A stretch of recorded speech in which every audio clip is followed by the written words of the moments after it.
नमस्कार। आज हम एक ऐसे ग्रंथ की बात करने वाले हैं जिसे सदियों से करोड़ों लोग पूछते आ रहे हैं, हनुमान चालीसा। अच्छा, एक सवाल से शुरुआत करते हैं। सोचिए जरा, दुनिया का वो कौन सा आध्यात्मिक ग्रंथ है जिसे सबसे ज्यादा पढ़ा और सुना जाता है? इसका जवाब है हनुमान चालीसा। जी हाँ, ये कोई पुरानी किताब नहीं है, बल्कि एक ऐसा पाठ है जो आज भी रोज करोड़ों लोगों की जिंदगी का एक अहम हिस्सा है। तो चलिए सबसे पहले ये समझते हैं कि ये है क्या।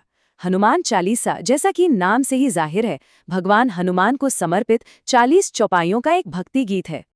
अब ये चालीसा शब्द कहाँ से आया? बड़ा सीधा सा मतलब है। ये हिंदी के शब्द 40 से निकला है, मतलब 40 छंद या चौपाइयों का एक कलेक्शन। ठीक है, तो चालीसा का मतलब तो समझ आ गया। अब बात करते हैं उनके बारे में जिनके लिए ये लिखी गई है। आखिर हनुमान है कौन? और मजे की बात यह है कि चालीसा खुद ही इसका जवाब देती है। देखिए, चालीसा में हनुमान जी का परिचय उनके कई नामों से होता है, और हर नाम उनके बारे में कुछ खास बताता है। जैसे पवन कुमार, अंजनी पुत्र, केसरी नंदन, ये सब उनके वंश के बारे में बताते हैं। और संकट मोचन, महावीर, ये उनके चरित्र को दिखाते हैं। और फिर आती है ये पंक्ति, रामदूत अतुलित बल धामा। बस इन कुछ शब्दों में ही उनकी पूरी पहचान छिपी है। राम के दूत और जिनकी ताकत अतुलनीय है, जिसकी कोई तुलना ही नहीं हो सकती। तो चालीसा सिर्फ नाम नहीं गिनाती, ये उनके कारनामों की भी कहानी कहती है। उनके वो महान काम जो उन्हें हनुमान बनाते हैं। सोच कर देखिए, ये एक तरह से उनका रेज्यूमे है।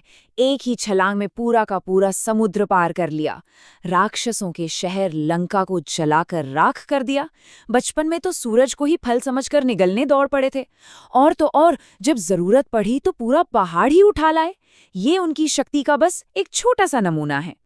तो ठीक है, हनुमान जी बहुत शक्तिशाली हैं, लेकिन सबसे जरूरी सवाल ये है कि लोग इन छंदों को पढ़ते क्यों हैं?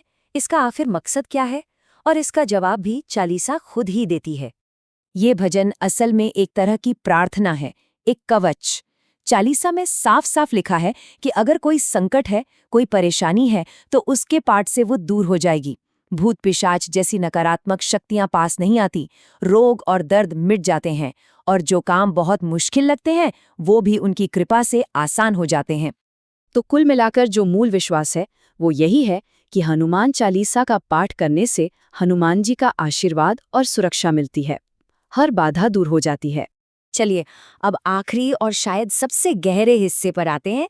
ये सब कुछ एक बहुत ही शक्तिशाली विचार से कैसे जुड़ता है। ये लाइन देखिए, सदा रहो रघुपति के दासा। इसका मतलब है हमेशा रघुपति यानी राम के सेवक बने रहो। ये चालीसा का सार है। इसमें ये बताया गया है कि हनुमान जी की जो भी असीम शक्ति है वो कहाँ से आती है। वो आती है उनकी निस्वार्थ भक्ति से। तो जो सबसे बड़ी सीख हमें यहाँ से मिलती है वो ये है कि चालीसा के अनुसार शक्ति का असली स्रोत है भक्ति। निस्वार्थ सेवा और अटूट विश्वास ही वो रास्ता है जिससे हर मुश्किल पर जीत हासिल की जा सकती है। तो आखिर में बस एक सवाल छूट जाते हैं। इस प्राचीन भजन की जो लोकप्रियता आज भी इतनी ज्यादा है, जो करोड़ों लोगों को इससे जोड़ती है, ये हमारी अपनी ताकत और जीवन के मकसद की तलाश के बारे में क्या बताती है? सोचिएगा जरूर।